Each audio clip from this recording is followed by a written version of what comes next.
New data shows that the government aid that was provided during the coronavirus pandemic, even though it was too slim for our taste, even though they could have gone even further, actually did help to prevent Americans from falling deeper into poverty. In fact, the results are even better than that. It helped to lift millions out of poverty, even as millions of people lost their jobs through no fault of their own. Now, this was research done by the Census Bureau, and the results are promising because it shows you exactly how government can work for you. And this is the kind of data that Republicans are like trying to bury. They're like, no, we don't want to talk about that. We don't want to talk about that. It's so good. So the Census Bureau reported that 9.1% of Americans were living below the poverty line last year, down from 11.8% in 2019. That figure, the lowest since records began in 1967, according to calculations from researchers at Columbia University, is based on a measure that accounts for the impact of government programs. So COVID hits, closures happen, tens of millions of Americans lose their jobs. And to be quite honest with you, my expectation was, even with the government aid, it's very likely that more people found themselves in poverty than before, right? Because we also need to be frank, the coronavirus relief bills certainly didn't go as far as what we saw in other countries. Canada, for instance, provided $2,000 not once, not twice, but every month to its people during the pandemic. Whereas here in the United States, when it came to the stimulus checks, all we heard from Congress was nickel and diming. But the aid that was provided did help to lift people out of poverty. It prevented people from falling into poverty, and in addition to that, helped to lift people who were already in poverty out of poverty. So the Census Bureau estimated that the direct checks alone lifted 11.7 million people out of poverty last year. Unemployment benefits and nutrition assistance prevented an additional 10.3 million people from falling into poverty. Listen, I get why people are frustrated with paying taxes, right? I totally understand it when you see the failed wars that our resources go to, $2 trillion toward that failed war in Afghanistan. But when I see our tax money, when I see government revenue go toward helping our fellow Americans, I don't know about you, but I feel like that's real patriotism. Like, I feel proud. Like, I feel proud to pay my taxes when I know that it's actually going back to my fellow Americans and we're helping people out when they're in a tough situation. Warmongers will have you believe that patriotism starts and stops at invading other countries. No, patriotism is looking out for your neighbor, is looking out for your fellow American, making sure that people are made whole when they suffer the economic consequences of something like a pandemic, something that is through no fault of their own. Let me give you more details about this. Median household income fell. Median household income last year fell 2.9% adjusted for inflation to about $68,000. That figure includes unemployment benefits, but not even stimulus checks or non-cash benefits such as food stamps. So, when you consider those other government programs, it helps Americans even more. The decline reflects the pandemic's toll on jobs. About 13.7 million fewer people worked full time year round compared to 2019. And so why do lobbyists, why does the business community, the US Chamber of Commerce, for instance, why are they so obsessed with defeating important provisions in coronavirus relief bills or the $3.5 trillion reconciliation bill that includes all of these important agenda items, including childcare, free community college? Why do they want to do that? Because they love knowing that Americans are desperate and feel like they have no choice but to accept the meager wages and no benefits that they offer through the positions that are open in their companies. Like, there is a concerted effort to create a situation in which workers are desperate. And when workers have options, when they're made whole through a catastrophe like the coronavirus pandemic, well, and by the way, let me just be clear. A lot of people were not made whole.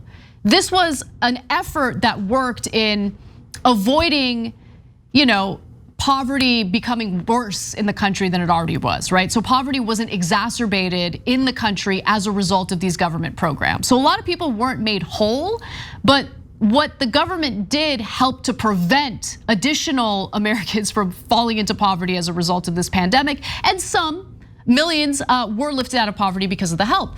Now, when it comes to the labor crisis, the labor shortage, what's the driving factor there? Well, the business community would have you believe, this government aid. It's all about the government aid. That people are lazy, they just want to sit around and collect government checks. That's what this is about. But they also leave out the fact, and this is the real factor, that schools keep closing because coronavirus keeps spreading. So parents who might want to go back to work can't. They can't afford childcare. And so when the school calls them and says, hey, you got to pick up your son or your daughter. There was a COVID outbreak in the school. We're gonna have to make them quarantine. Mom's got to go pick up that kid, and who's gonna watch that kid? So the business community tries to defeat, usually very successfully defeats, legislation that would raise their taxes in order to pay for childcare. And then they turn around and say, well, why aren't these lazy bums going back to work? Well, you kind of created a situation where people feel like they have no choice. They pay low wages, so mothers are looking at their finances and they're like, what's the point of me going to work when my entire paycheck is gonna go to childcare?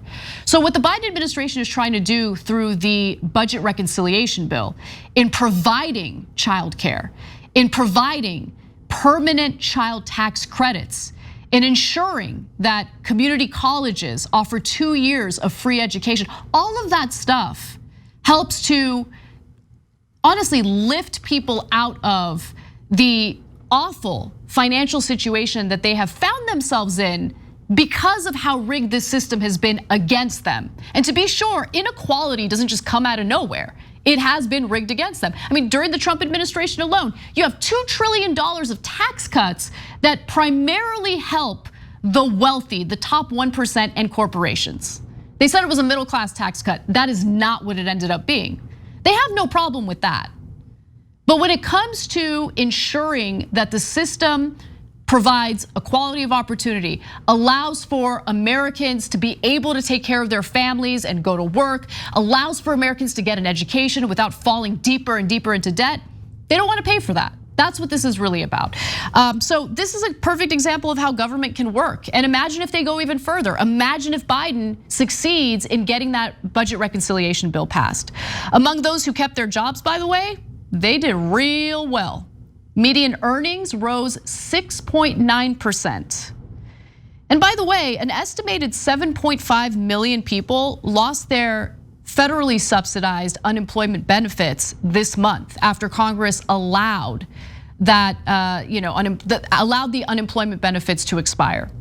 And to Representative Alexandria Ocasio-Cortez's credit, she has just introduced legislation calling for an extension of the coronavirus relief benefits, including the unemployment benefits that have just expired. So she says, look, I can't just sit back and watch people suffer as COVID continues to spike in various parts of the country. We're still experiencing people who are jobless and have difficulty getting back to work. And so she's like, I gotta at least try. And I give her a lot of credit for that. But understand that what she is proposing is something that has already been proven to work. And it's about time that the government actually works on behalf of the American people, as opposed to the best interests of their corporate lobbyist friends or the business interests who fund them and their campaigns. And I do want to end with the fact that Republicans are trying to avoid talking about this data at all. Republican lawmakers who were in control of the Senate and the White House last year, meaning they should be wanting to take some credit for this, right? They played a role in this. They did not issue statements promoting the poverty numbers that may be a reflection of the party's unified opposition to the Democratic push for more social programs. And to be sure, you have goons like Senate Minority Leader Mitch McConnell claiming that, that reconciliation bill, spending money on the American people is just reckless. Let's watch. The tragedy is that Democrats want to inflict all this pain on middle-class families. Here's the comedy. They won't let Republicans have any say in this monstrosity, but they want our help raising their credit card to make it happen. Democrats want Republicans to help them raise the debt limit so they can keep spending historic sums of money with zero Republican input and zero Republican votes. So imagine a friend tells you he's flying off to Las Vegas to blow all of his money. He doesn't care that you think it's irresponsible. You aren't invited to come along, but he wants you to co-sign a loan for him before he leaves. So that was Mitch McConnell whining about the reconciliation bill as the Senate was debating about raising the debt ceiling. Now, he's gonna tuck tail and raise the debt ceiling. Not doing so means that the US would default on its debts. So he's gonna be a good little boy and he's gonna do what he's supposed to do.